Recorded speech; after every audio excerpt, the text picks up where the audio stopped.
በሰው ከመፍረዳችን በፊት እስኪ በዛ ሰው ጫማ መጀመሪያ መራመድን እንልመድ ማለት ነው። ወይም ደግሞ ማየት ያለብን የዛሬ 2 ዓመት መንገድ ያየ ሰው እኮ መጥቶ እዚህ ጋር የሚጠይቀኝ እኔ ገባህ አይደል?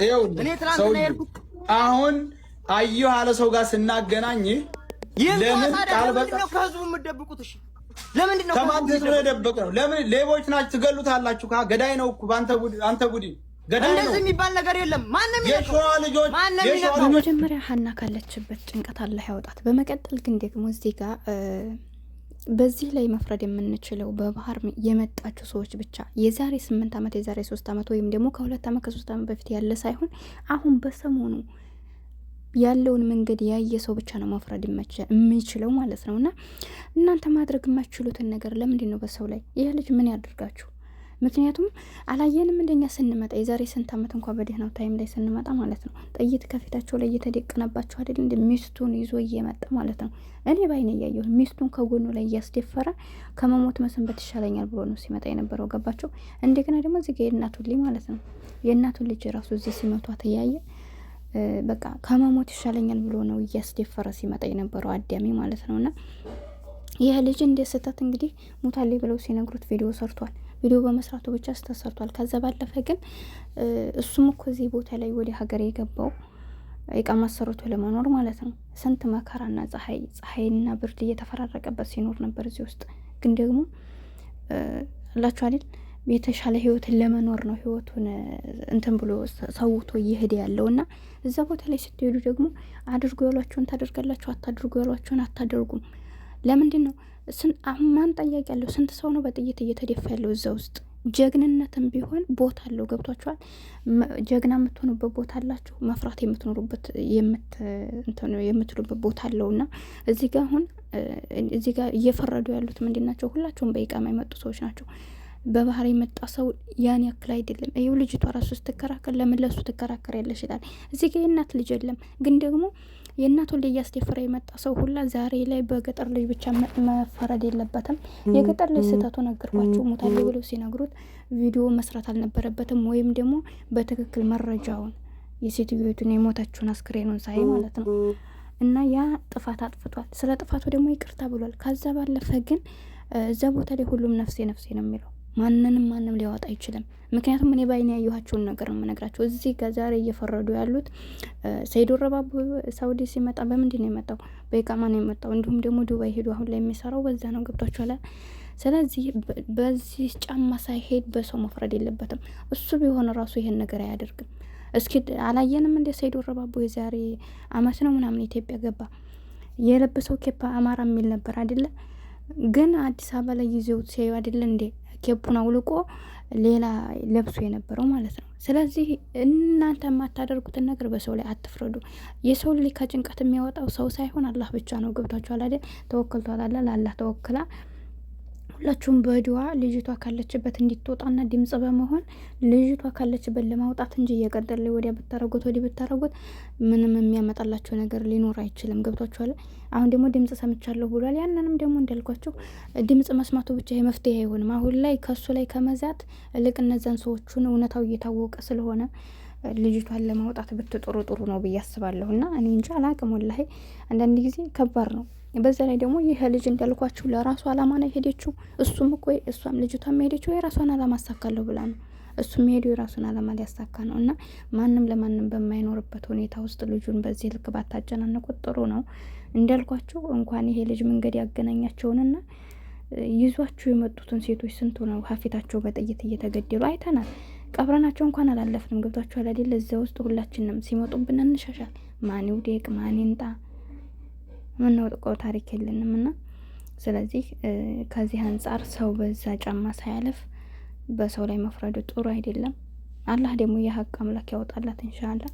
በሰላም ወጥታ ወደ ሀገሯ ያብቃት። ግን ደግሞ ይህን መንገድ እያያችሁ አሁንም ቢሆን በባህር ብላችሁ የምትሄዱ አይነት ሰዎች በጣም እውነት በጣም እና ካሁን በኋላ የባህር መንገድ ያልቆበታል። በቃ ድሮ ተበልቶበታል። እስከዛሬ የገንዘብ ጉዳይ ነበር። አሁን ላይ ግን የህይወት ጉዳይ እስከሆነ ድረስ ሰው ሀገሩ ዜጋ ላይ በዚህ ልክ ያልሞተን ሰው ሞተ እያለ እየተጫወተ ከዚህ በላይ ምንድን ነው? እያያችሁት ነው። ሁሉ ህዝብ የሁሉ 50 ሺህ 60 ሺህ በተሰበሰበበት እየዋሹ ነው ያሉት ሰውን አግተው ማለት ነው። እና በመቀጠል ደግሞ እንደነገርኳችሁ እዚህ ቦታ ላይ አንድ ሰው ብቻ የገጠር ላይ ብቻ አይደለም ብዙ ሰው ነው የገጠር ላይ ያለበት ስህተት ምንድነው?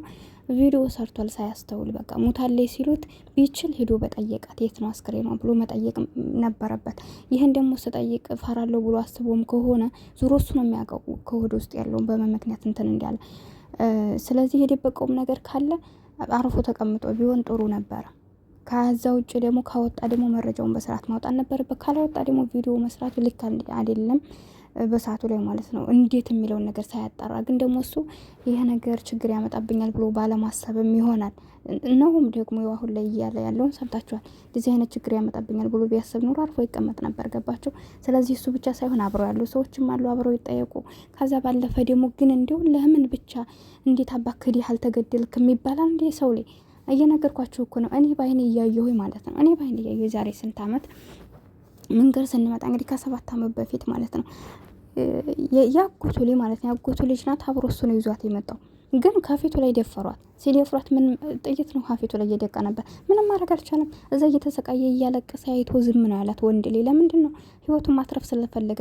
የእሷ መደፈር ምናልባት ዛሬ አንዴ ተደፍራለች፣ ነገ ጧት የመትረፍ እድል ይኖራታል።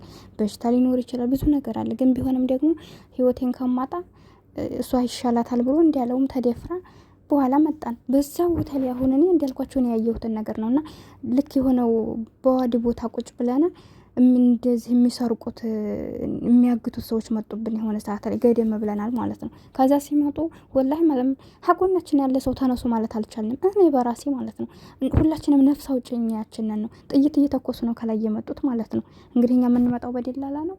እዛ ደግሞ የሚይዙት ሰዎች ለራሳቸው ብር ሊያሳውሉ ነው ይዘው ማለት ነው። ወይ ይደፍራሉ። ከዛ እኛ መለጥ ነው ከላይ ነበርና እንትን ጥይቱን ስንሰማ እኛ መለጥ ነው ማለት ነው። ወዲ ላይ ወደ ተራራ ወጥተን ከታይ ከውስጥ የተኙትን ግን ይዘዋቸው ሄዱ። ለምንድን ነው? እኛ የሆነ ነገር ብንል እኛን ይመቱናል። በዛኛው አለ እየተኮሱ ነው። እንኳን ዝም ብሎ ሰውና 30 ጀግና ነኝ የሚል ሰው እዛ ቦታ ላይ ምንም ማድረግ አይችልም። ገባችሁ አይደል? ምክንያቱም የሞት ጉዳይ ነው። አንዴ ከተኮሰበትም ሞታለህ። ማን ነው ተጠያቂው እዛ ውስጥ? ስለዚህ እዛ ቦታ ላይ ሆነ ሁሉም ሰው ነፍሱን ያወጣል እንጂ ይዟት የሄደው ይዟት የመጣው የእናቷ ላይ የእህቷ ላይ የሚባል ነገር የለም። እኔ በራሴ ስላየሆነ ይሄን ነገር እምላችሁና ዝም ብላችሁ በሰው ጫማ ሳታልፉ አትፍረዱ። በቃ ስህተት የሰራውን ይቅርታ ብሏል። ከዛ ባለፈ ደግሞ እሱ ላይ ሳይሆን ትኩረት ማድረግ ያለባችሁ አሁን ላይ የእውነት ሰው ከሆናችሁ ልጅቱ ያለችበትን ቦታ አግቷት የተባሉ ሰዎች በስርዓት ተነግራቸዋል። እከሌ እከሌ ተብለዋል። እነሱ እንደላላዎቹን በየትም ብላችሁ ይዛችሁ ልጅቷን ለማውጣት ሞክሩ። ሌላው እሱ ይደርሳል በኋላ። ግን አሁን ይሄ እየተወራ እሷን የሆነ ነገር ቢያረጓት የበለጠ በቃ አጣናት ማለት ነው። ግን እሷ በህይወት ከተረፈ ትናገራለች። ነገ ጧት እውነቱን እሷ ልታወጣ ትችላለች በህይወት ከተረፈች። እና አንዳንድ ጊዜ ቅድሚያ መሆን ያለበትን ብናስቀድም ጥሩ ነው። አንድ ሰው ላይ በቃ ጀግንነት ከምንጫወት ማለት ነው። እና ብቻ በጣም ያሳዝናል። ስለዚህ እኔ ያም ተነስቶ እንደዛ ሲል ደብሮኛል። ለምንድን ነው እንዳልኳቸው እኔ በራሴ ቦታ ሁኜ እንደዛ ጓደኞቻችን ተይዘው ታግተው ሲሄዱ እኛ አምልጠናል። እንግዲህ አብረን እያለን ነው። ምክንያቱም እኛ እነሱ መቀስቀስ አቅቶን ሳይሆን ደንግጠናል። ስለደነገጥን እኛ ነፍሳችንን አወጣና እነሱን ይዘዋቸው ሄደው ከ24 ሰዓት በኋላ ሄደው ሲያመጡ የተደፈሩም አሉ። ሊደፈሩ ሲሉም ደግሞ የደረሱባቸው ነበሩ። አላህ ያለላቸው ሳይደፈሩ ተደረሰላቸው መለሷቸው። የተደፈሩም ተደፍረው እኛ ጋር መጡ። እንግዲህ አስቡ። እኛ ግን አምልጠን ነው በዛ ሰዓት። እና እንደዛ ነገር ስላለ ሁሉም ነፍሴን በሚልበት ዝም ብሎ በሰው ጫማ ሳይራመድ በሰው ላይ ይህን ያክል ግትሪያ ይህን ያክል ስድብ ደግሞ የሰው ላይ አይሰደብም።